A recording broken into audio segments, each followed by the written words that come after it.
Hello everybody, it's Philip, and this is the Bear Den, where we talk about everything.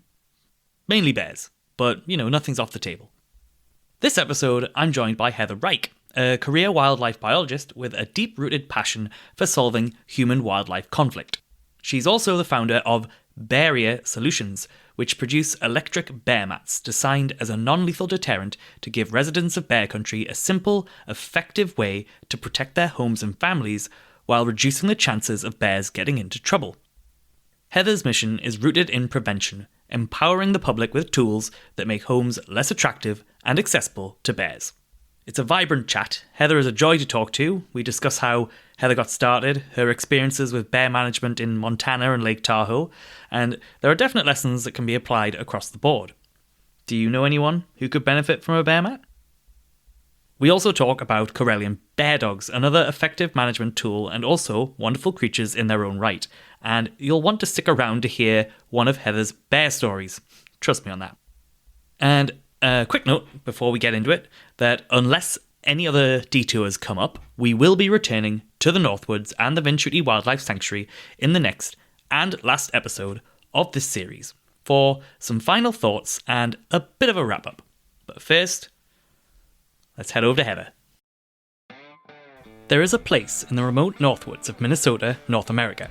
It's located near the town of Orr, population approximately 300. Outside of this town is an area where normal rules are put to one side. It's a place where humans and wildlife meet. It's a special place, wholly unique and not without its controversies. This is the Vinshuti Wildlife Sanctuary, run by the American Bear Association, ABA for short. The ABA is dedicated to promoting a better understanding of black bears and all wildlife through education, observation, and experience.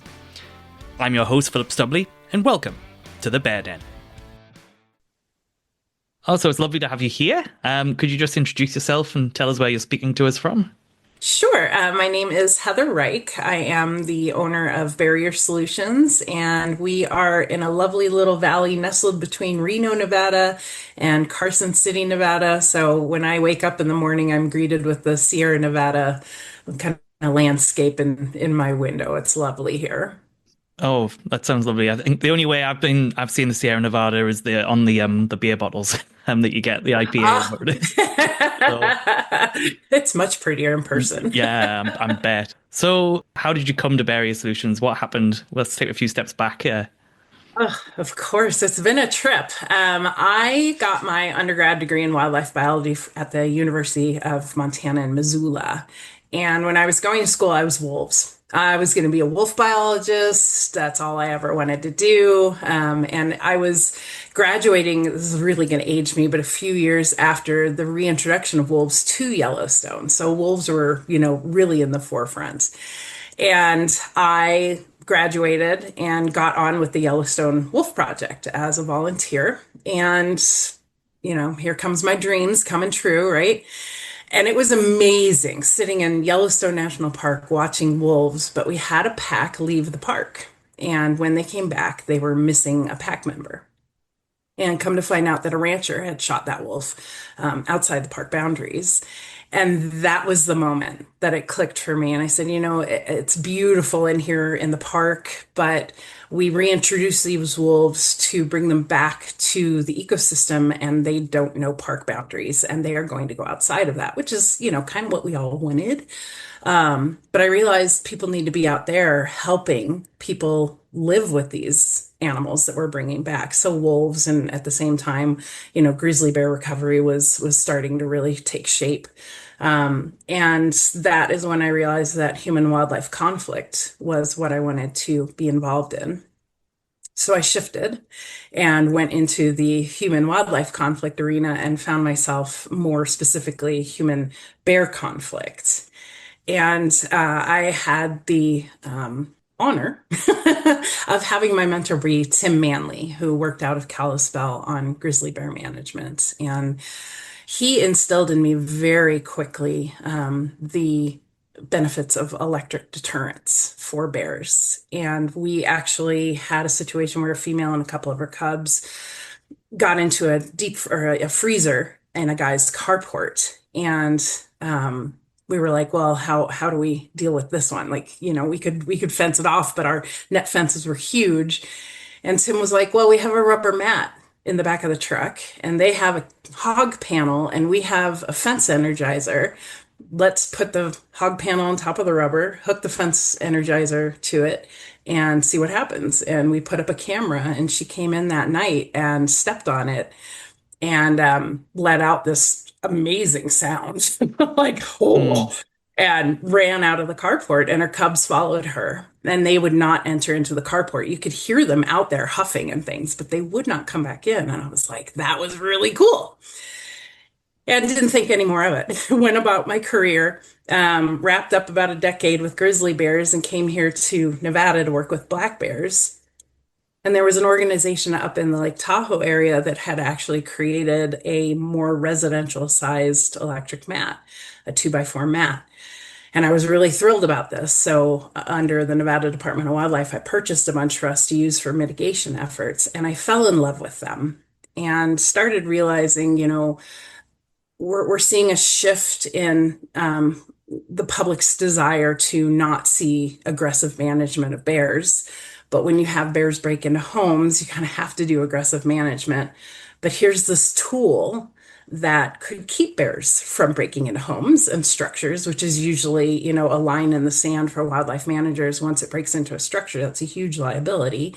And it's non-lethal, it's humane, and it helps everybody. It helps the property owner save their house, potentially injury, because once a bear's in house, if you get in its way and it wants to escape, it's going to hurt you going over the top of you. So then we've got, injury that we're reducing, and the bears live.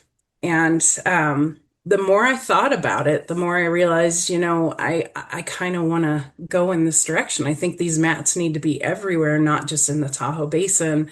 And this other company, their bread and butter was the Tahoe Basin, and actually doing electric around homes, on windows and doors to keep bears out. It's that bad up there. Yeah, I was gonna say because like Lake Tahoe, I mean, it straddles California and Nevada, popular vacation spot, and it's kind of I think it's the second highest density of black bears in North America, isn't it? Yeah, it's It's a yes, spot where wildlife and people intersect. So yeah, yes. I'm sure they got their hands full with that. Yeah, and the break-ins are just amazing. I mean, dozens a day. And cubs, of course, are learning this from their moms. Hmm. So we actually hosted the human bear conflict workshop in 2022 in Lake Tahoe. And I was sitting in the room looking at 300 people.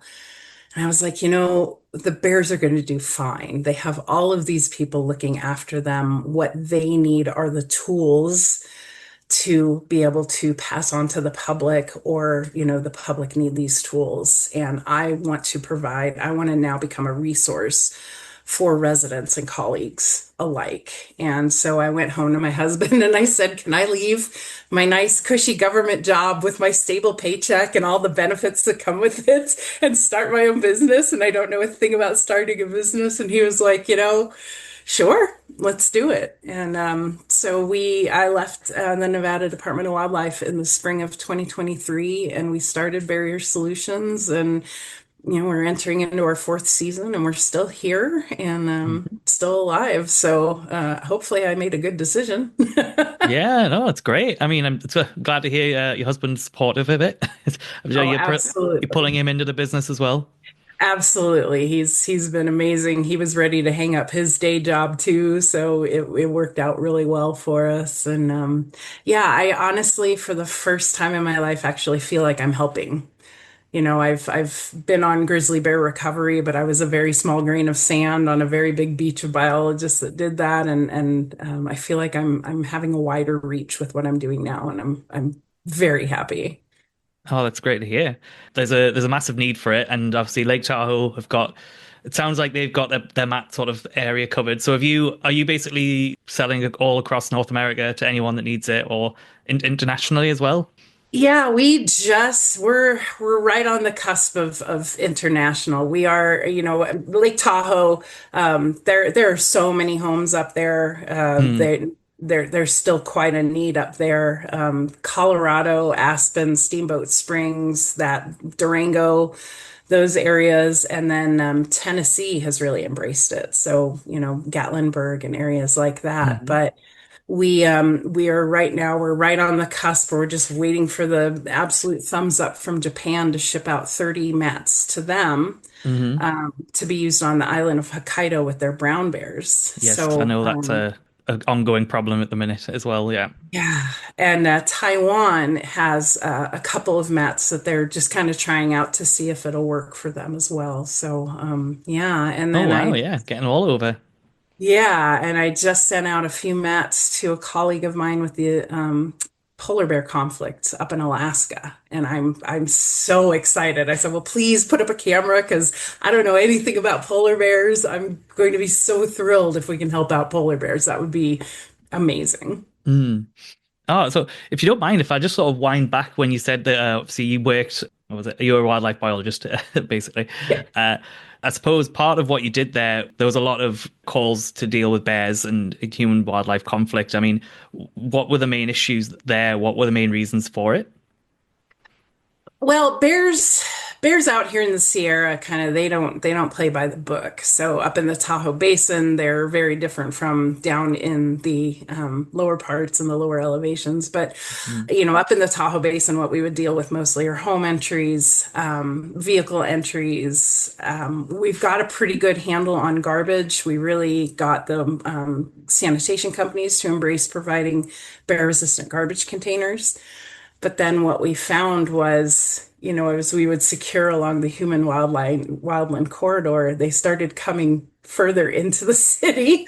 So we would have those just, I saw a bear in my backyard. It has gotten into my chicken coop, or it's gotten into my bees or my fruit trees, or, anything that's going to be food to another creature is going to be food to bears. So Mm. koi ponds, all that kind of stuff. So, Oh wow. um, yeah, yeah. All of it, pretty much Mm. solved by electric. Wow, that's amazing. Yeah. So say get some electric eels. They probably, I don't know if Yeah, you need right. them. That'd be enough. Yeah.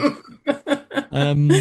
Oh, that's interesting. I just always remember, like, whenever I think of Lake Tahoe, it's probably, I think this was the California side, wasn't it? There was that, it was a few years back now. There was that sort of, that bear, I think it was actually a group of bears, but they got lumped together and it was Hank the Tank. And that Yes. one kind of really seemed to shine a spotlight on Lake Tahoe in general, Yep. and bear management, because obviously there was people who wanted that to be dealt with, because the bears are going through their unsecured garbage, bird feeders, all these sort of red flag attractants, and like obviously there was a whole thing was like we want this sorted, but yeah, we want a non-lethal measure as well. Yeah. And Hank the Tank actually turned out to be Hanketta, And cat, oh, of female. course. Yeah, she had broken into a lot of homes and had taught her cubs how to do the same thing. And, that's kind of the vicious circle that they deal with up there. And South Lake Tahoe is a pretty big town with a lot of bears, a lot of abandoned homes. So the bears will actually kind of den and daybed underneath these abandoned homes and then go out at night, hit the garbage cans. And they've got a really good handle on garbage, but then you end up with, and I'm not putting the onus on tourists, but they accumulate a lot of garbage and then at the end of their stay they leave and it may not be garbage pickup day and they fill up the can and have more than what the can can hold, so they'll just set things outside. Mm. So even though there's a good handle on the garbage, there's still garbage available and people feed them sometimes. A lot of tourists will try and get that iconic Tahoe bear picture. And so it's a constant struggle up there. Yeah. All right. And so are you, I guess through Bear-ier Solutions, you're still involved with all of that, just in a different sort of capacity. So, Yeah, absolutely. mm, I have a lot of good friends that are still on the ground biologists with the mm, California Department of Wildlife and the Nevada Department of Wildlife. So I keep in touch with them and let mm. them know about things if they need to know. But they're very happy to have the electric mats as a resource as well. Oh, fab. So yeah, so how do the bear mats work then? Yeah, they're kind of a glorified electric fence that's just laid down on a rubber mat, quite honestly. It's a rubber mat that Hmm. is, we use a gym mat, which is recycled rubber. And it's revulcanized so that liquid doesn't like go in so that if you go through a freeze thaw cycle, you don't have to worry about the rubber splitting part. It's extremely durable. And then we have two different pieces of metal that kind of fit into each other. And one of those panels is hooked up to the hot polarity of an electric fence energizer, and the other piece of metal is hooked up to the ground on that electric fence energizer. The idea being that when the bear steps on both of those opposing pieces of metal, the shock goes woohoo and goes from the Mhm. hot through the bear to the ground because electricity is always trying to find a ground. And that provides the bear the full extent of that 10,000 volts. And bears have no reference for an electric shock. There's nothing in nature that does that to them. So it's this psychological barrier on top of a physical one, and they don't want anything to do with it. They run off, and I've seen one bear come back. It touched it and was like, "What was that?" And then stepped on it again and was like, "I'm out." Mhm. But they're so stinking smart that they start realizing that mat right there is what did it to me. And we've had amazing video of bears coming up to a mat and then just turning and walking away. We had one bear that laid on the ground and was pulling pine needles away from the edge of the mat, but would not get close to the mat. And it finally gave up and walked away. So it's really great. The energizers plug into, a 15 to 20 amp outlet, but it takes that amperage and converts it basically, and it only is putting out 300ths of 1 amp. So it's Mhm. taken away any electrocution concerns. It doesn't generate enough heat to be a fire hazard either. And so it's extremely safe, extremely safe. The only things that don't do well on it are reptiles and amphibians because their moisture content, once that electric Yeah. finds them to be a jump, they don't survive very well. But we've had squirrels, we've had mice get shocked on the mats too, and they're fine. We use a mat that has a joule rating, which is, for lack of a better description, the oomph to send the shock through an obstacle. And bears require, give or take, black bears probably about zero point 0.5 joules to get a shock all the way through their big bodies. Grizzly bears are about zero point 0.8. So our energizers are rated at zero point 0.8 joules to, just because our bears in Tahoe are every bit as big as like grizzly bears in Montana, to Mhm. make sure that they get the full effect of that shock. So it's a pretty awesome system. Again, non-lethal and works for everybody because it's incredibly safe. Yeah, it sounds it. So the bears basically get like a little bit of a shock, a bit of a buzz, Yeah, and then it encourages them not to come back, but there's no like lasting ill effects or anything.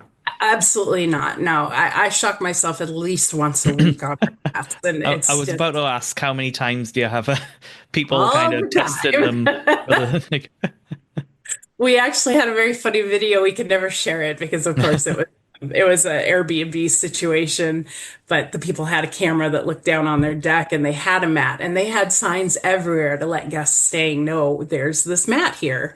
Mhm. And it was a group of young men, I'm assuming maybe a bachelor party, I don't know. But one of them walked out the back door without any shoes on. And his buddies Oh, are all sitting out on the deck, and he starts hopping and going, "Oh, I just fried my leg." And all of his buddies are just laughing at him. He was fine. He was laughing too. So, yeah, it's non-lethal. It's just the surprise more than anything, yeah. I was gonna getting say, that. yeah, a different type of buzz to what you expected on a bachelor It party. is. But yeah. It's funny because you look at like the movie Jurassic Park and that there's that scene of the Tyrannosaurus Rex and it's like Hmm. 10,000 volts, be careful. And the shock you get when you get off your couch in the winter and you feel that static shock, Hmm. that's actually 25,000 volts. But it's like minuscule joules, so you only feel it in your finger. But so the volts aren't as scary as people would have you believe. No. Movies lie to me? No. Who knew? So, do people kind of just order from you, or do you have like more of a consultation thing where someone will get in touch and say, "Look, I need a mat for this specific situation or like a specific area," and like, do you find you have to kind of help them out a bit more on that way as well? Yes to all of that. We Hmm. have it so that people can go on the website and just click and buy. We were taught as youngsters to fear electric. more whole home electric, the constant currents don't get zapped in your outlet thing. So they're a little worried about things. So a lot of people do want to be talked through the safety aspects. There are some people who are like, I think I need more than one. Can you explain to me? Can you customize? And we absolutely can. It's just me and my husband. So you're going to talk to a human. And we're here to help. We want to make sure that people have everything that they need. So, yeah, and you can either never talk to me or feel free to reach out and say, I think I might need more than what I see on the website. Can you help me with this? Oh, that's good. So yeah, so it'd be interesting to hear some examples of it in action as well, and like the sort of like you say the common, I guess the common areas are like outside people's front doors or like by their like garbage areas or. Yeah, so bears' noses are incredible, 7 times stronger than a bloodhound. So when I'm approaching a house, I'm approaching it as a bear. Okay, where's the kitchen? Because that is what's going to draw the bear's nose. That's where the most scent is going to be coming out. And what windows and doors do we have around the kitchen that we need to be concerned about? And usually a well-placed mat or two on, around kitchen areas is going to solve the issue. In Tahoe, because they don't play by the book, bears know there's food in houses, so sometimes that doesn't always work. We had a situation where we had 3 windows and a door that led into the kitchen area, and we had all of those secured with mats. And then this spring, the bear came out of its den, saw the mats, avoided them, but then walked up the stairs to their upstairs bedroom door, broke in through that, went down the stairs to the kitchen and got into the kitchen that way. So if we're in an area where we know you've got a bear prowling around that has a really bad history, we may say you may want to consider more than this. But for the most part, what we found is just a couple of really well placed mats, in areas where the scent is really coming out. Is a great idea. We talked to a gentleman yesterday who said, "Well, I have a slider door. So do you have a mat that is, I think it was 8 feet?" And we said, "Well, if it's a slider door, all you need is the one mat right where the handle is, because that is where the seam is that all the scent is coming out. So if you put a mat there, you've taken care of your problem. You don't need, 2 mats linked together or an 8 foot mat or anything like that." So kind of helping people through what they may or may not need, and having that trust of me having, 20 years of conflict experience really makes people comfortable that, I'm not trying to just steal their money. I actually want to help. Hmm. Yeah, Which definitely. maybe is a bad business model. I don't know, but I don't want to sell people more than what they need. Well, no, no. Well, they say you want to help them out, so it's good. It's good business because you'll hopefully, well, you'll get repeat business hopefully, or they'll recommend to your friends, right? Yeah, Well, absolutely. because I'm guessing like if the bear then doesn't want to come into that house next door, it might just go next door, so they'll might need one as well. So, Yeah, that's exactly right. Exactly right. mm, The fun thing with the mats is, we have situations where it may be an upstairs kitchen, and you'll have, a slider door and a couple of windows on an elevated deck with one set of stairs. All you need is one mat at the top of those stairs, and that protects everything. You don't need 3 mats. So just kind of helping people through things like that. yeah, because I mean, I did think one map is that going to be enough? You're not going to have. It's not like an electric fence going all the way around. You don't need that. Just a few well placed ones will Mhm. keep the bears away. Yeah, absolutely. Because again, Mm. once they hit that shock, they don't want anything to do with it, and they'll kind of, a lot of bears will be like, I don't know what just bit me, but I'm not Mm. coming to the side of this house ever again. Yeah, I mean, it might take some a little bit longer than others, but I guess they all eventually come to that conclusion. They do, yeah, they do. Mm. I mean, I don't put anything past a bear. I'm sure we'll run across a bear or two who's like, screw the shock, I want the food, but we haven't found that bear yet. So. Mm. So, it's interesting. Have you seen different reactions between like black bears versus brown bears to the mats? Have you like any sort of surprises there? Or? Just based on the video, black bears are more apt to run.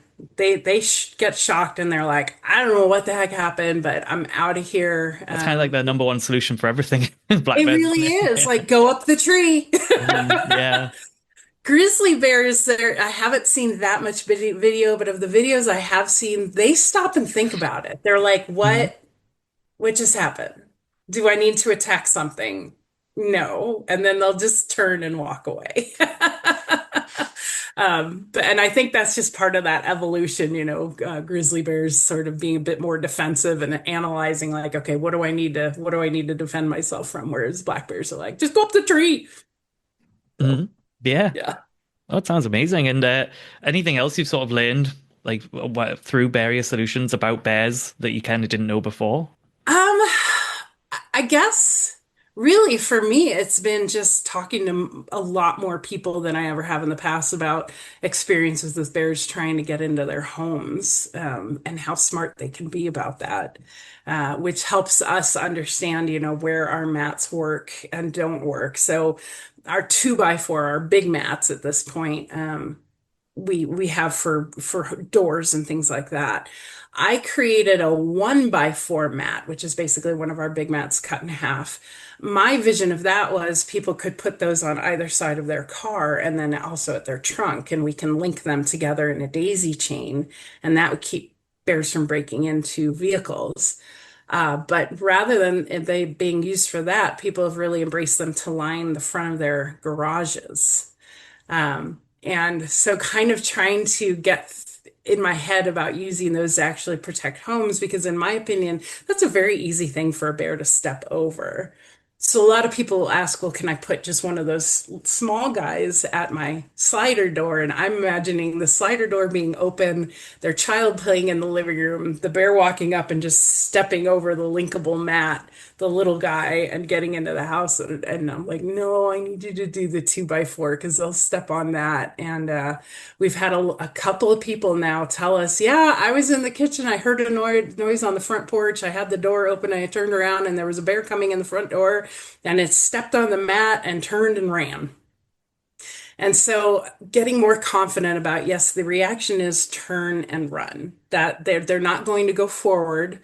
They're going to go backward the way they came, which, makes me far more comfortable saying to people, you can leave your doors open and the bear isn't going to come in. Now, we did have a situation with a loner mat that was put out down in Southern California. They had a lot of problems with bears denning under homes in Southern California this past year due to the massive fires they had.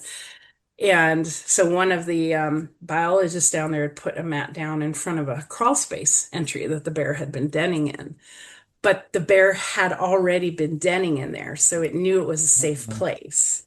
And they hadn't secured the entry. They just put a mat down, and the bear stepped on the mat, got shocked, and jumped forward, pushing the mat away basically with its back feet as it jumped through the hole. And I was like, learning experience. If a bear is already like, bears are so set on getting back into their dens, that this needs to be careful. We can't just say just put down a mat in front of the open hole. Like you need to secure the hole and then put the mat down so the bear doesn't try and break through whatever cover you've put on. So we are still learning. We always will. It's Oh, the fun I thing with bet. Yeah. bears is they learn too. So I have to Hmm. kind of keep up with them. Yeah, and so I guess as well, just sort of reiterating the feedback you've got from people who've used the Bear-ier Solutions mats is that yes, they're still seeing bears passing through or whatever, but the bears are not coming in up to the homes or approaching. They're giving it a wide berth. As soon as they have stepped on the mat, they're away.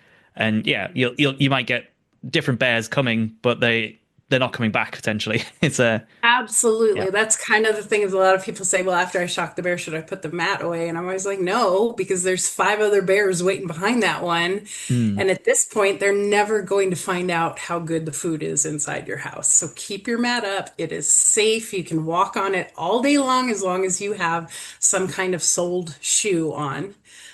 Or you can get a timer and set that so it turns on, kind of afternoon, evening, and turns off in the morning before your dog needs to go outside or whatever.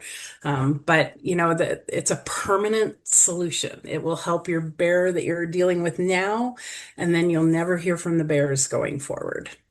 yeah, keeping the bears wild sounds good to me. Absolutely. Um, Absolutely.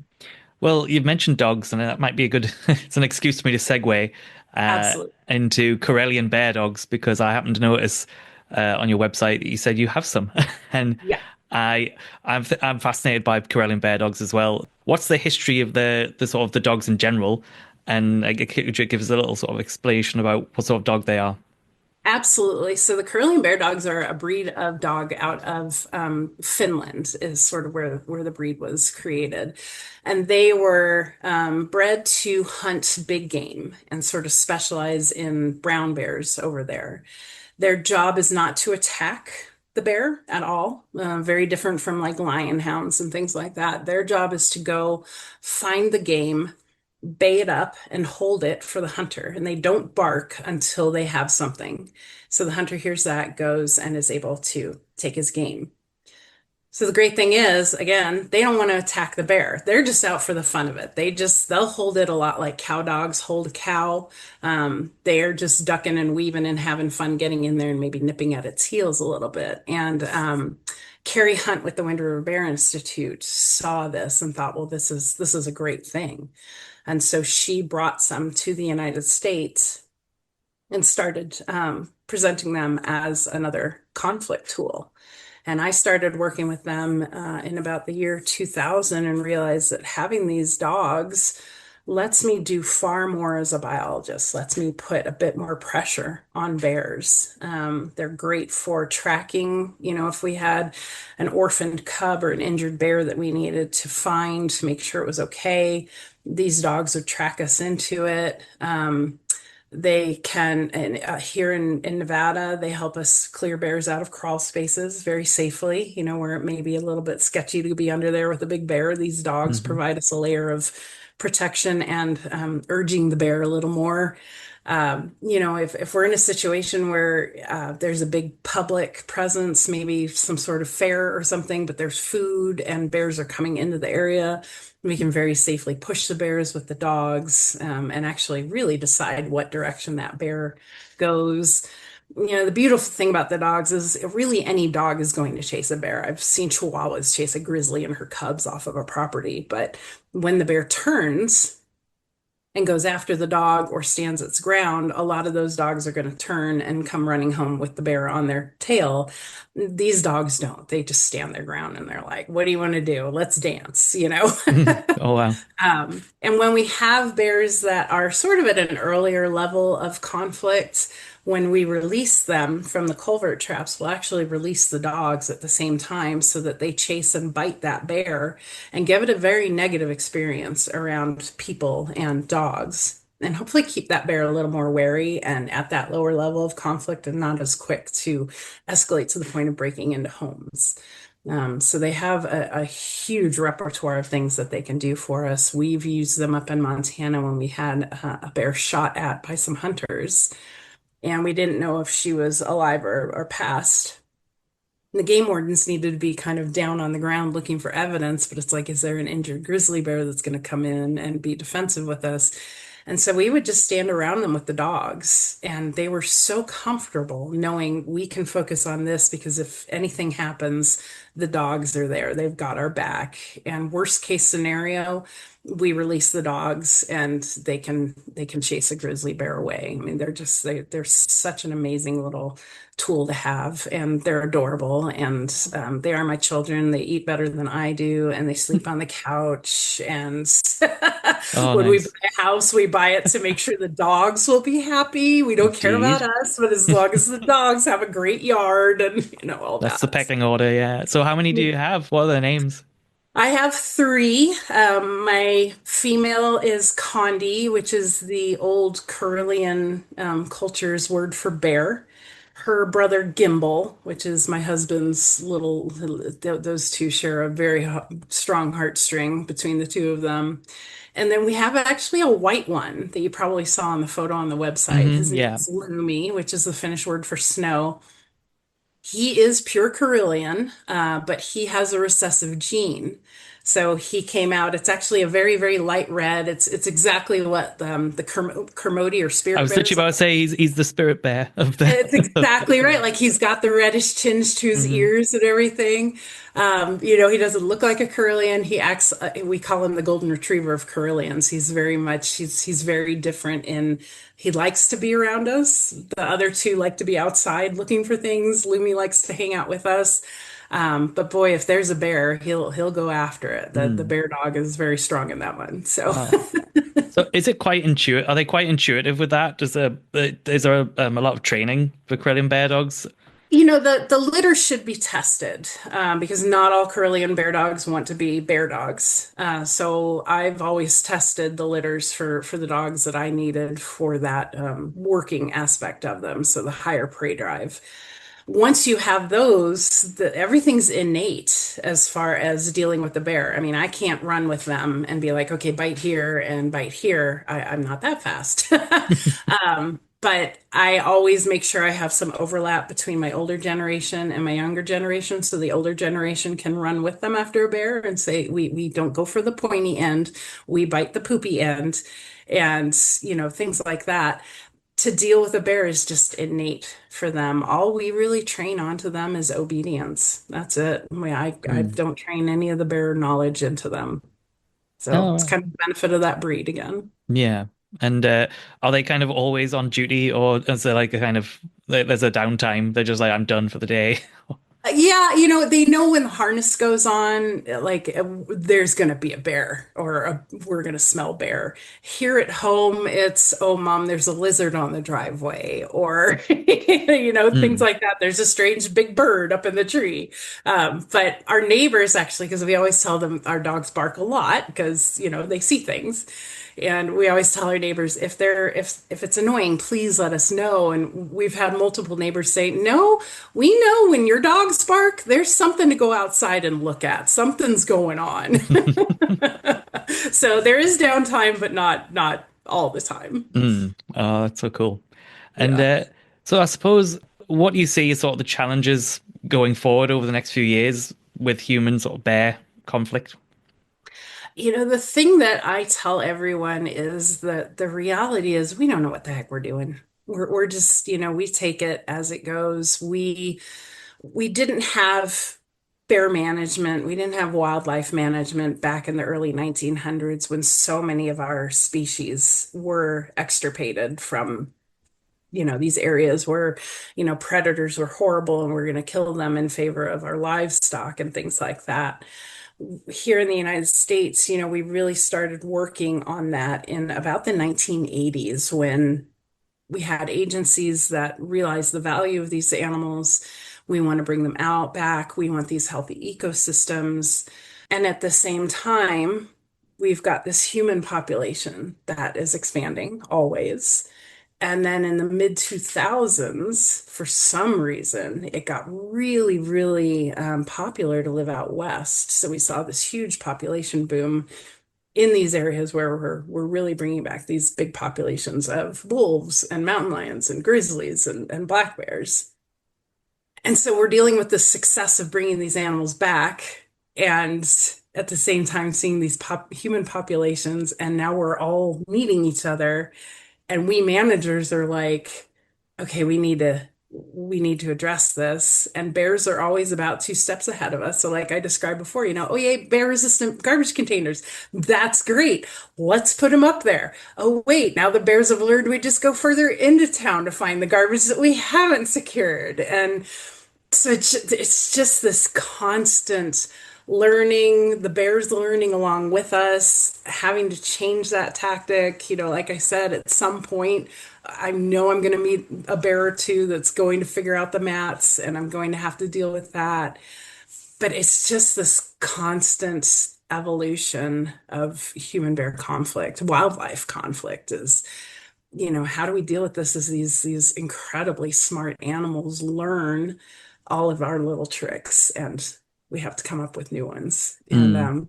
yeah, so that's just what I see as the future. I mean, human wildlife conflict, you have job security. It will always exist. It will always need more technology, more information, more tools, more resources.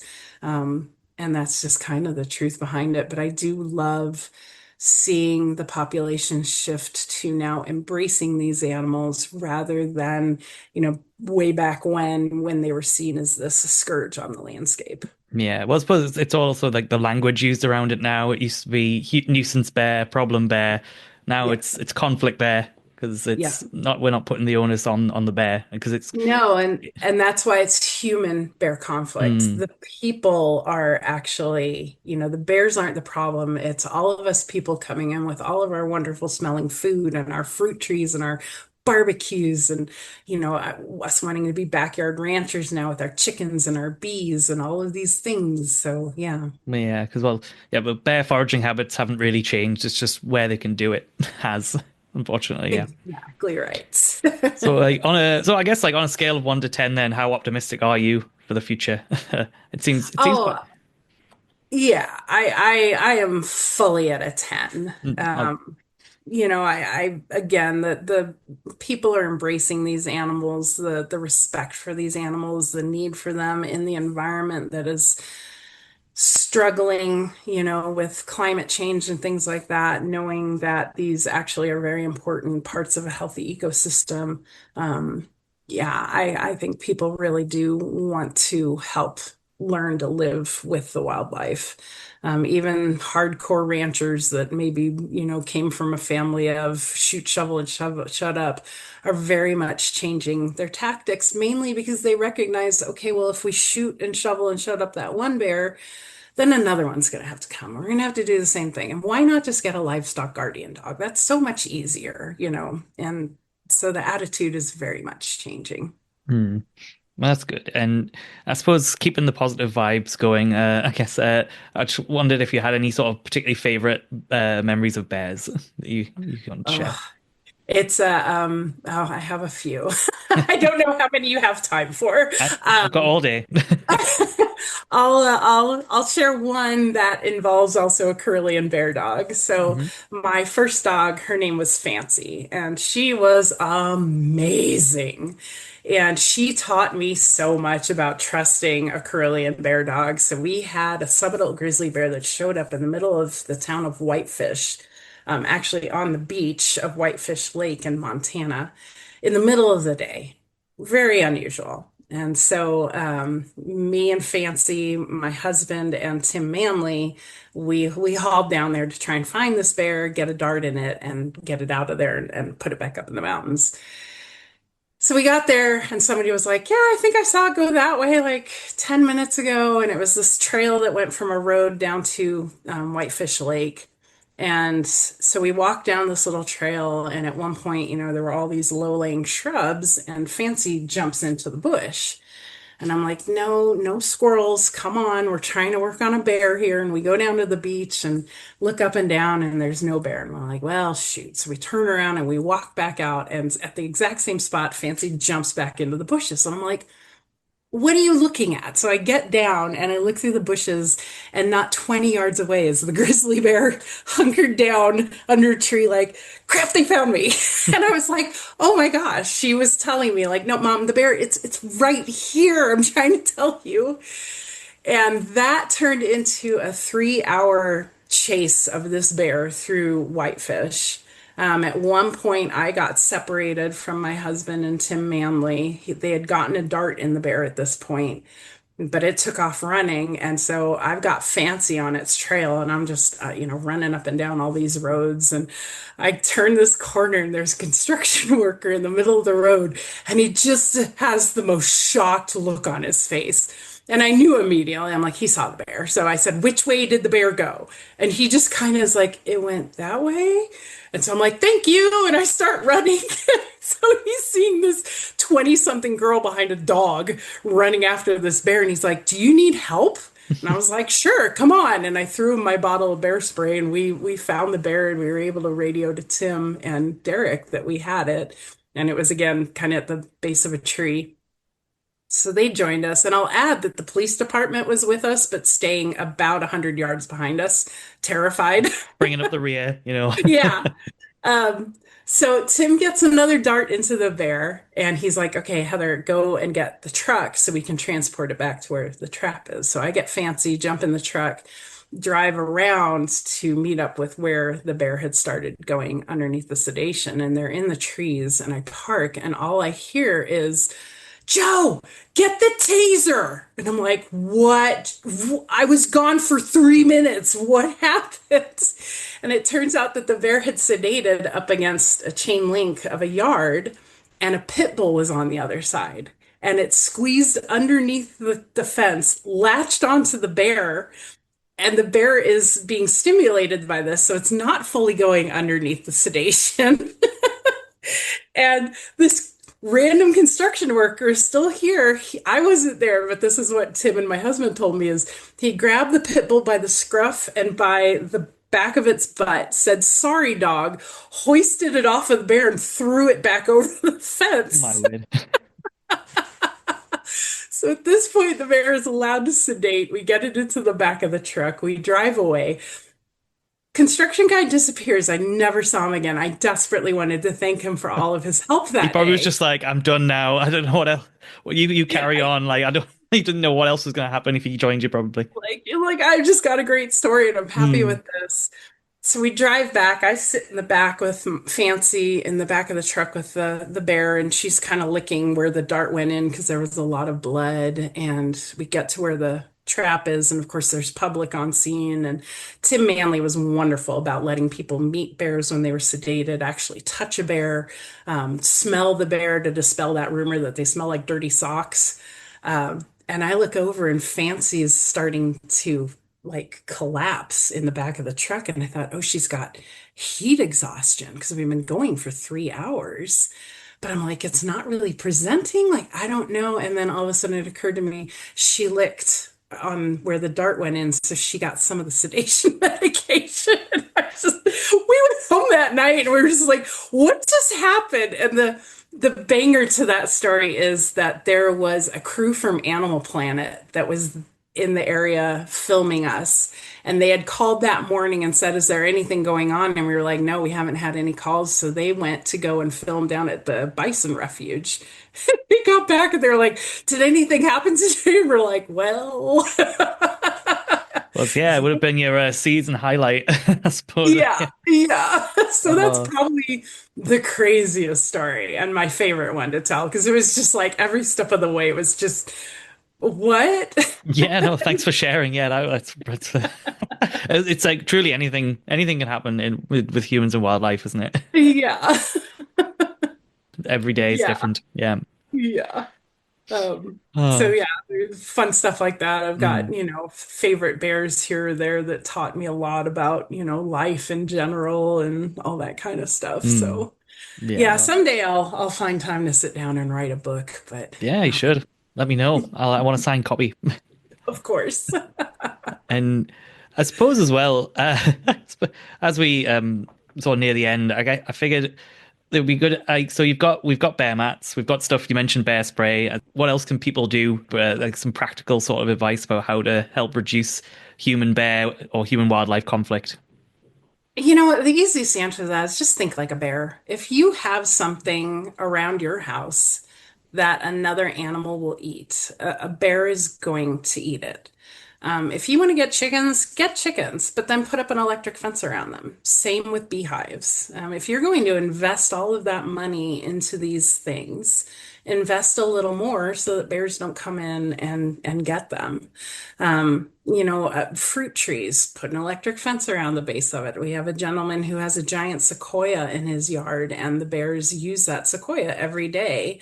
But then they also come up on his deck and start looking at his windows. So we just threw up an electric fence around the trunk. All you need to do is keep them from being able to climb up the trunk, and then that makes your property a little less attractive.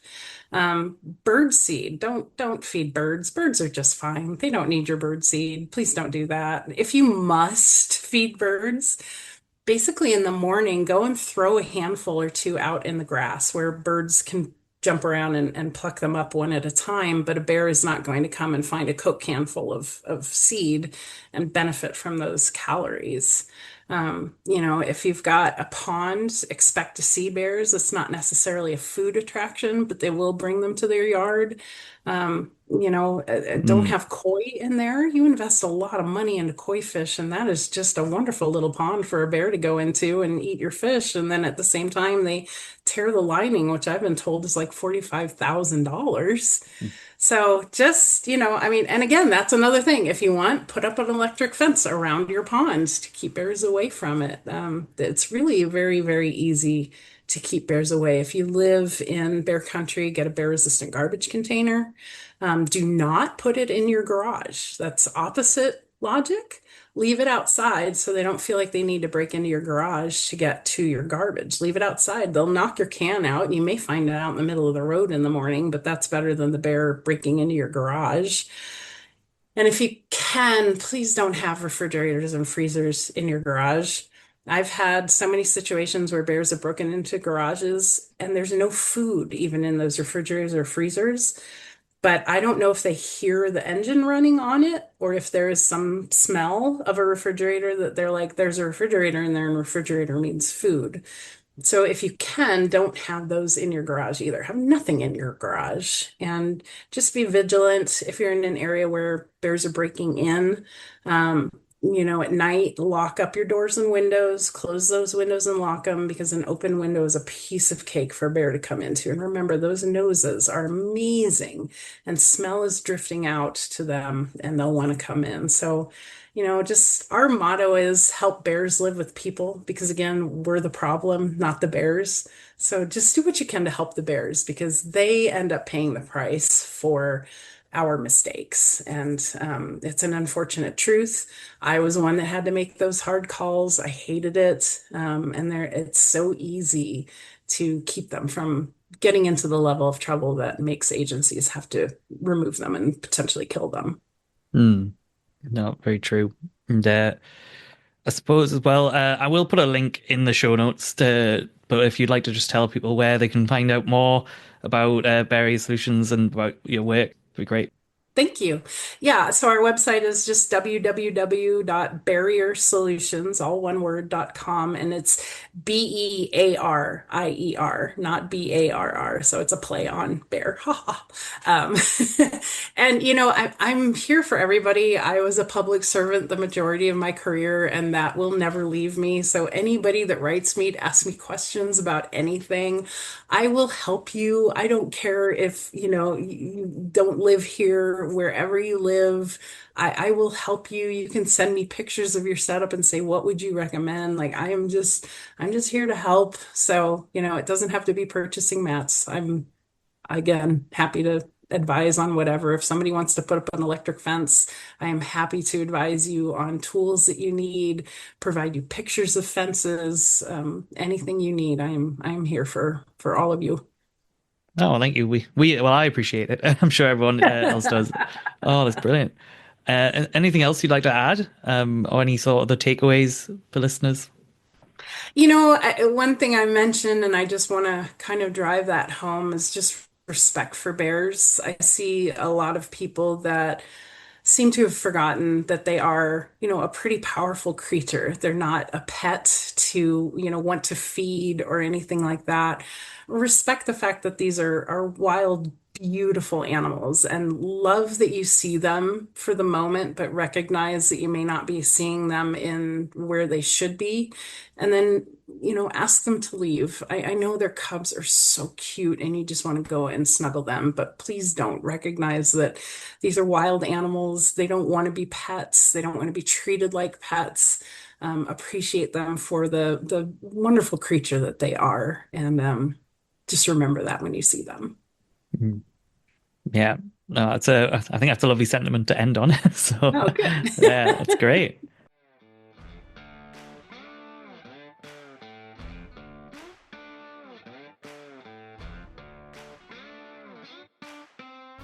The Bear Den, the American Bear Association podcast, was written and presented by me, Philip Stubley. The music was composed by React Music.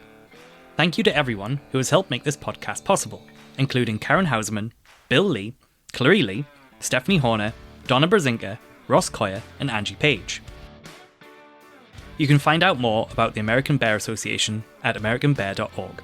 You can find Vinchuti Wildlife Sanctuary on Facebook and Instagram. You can ask questions and submit comments about the podcast to pstubley@americanbear.org. The ABA is a special circumstance. We do not condone feeding wild animals.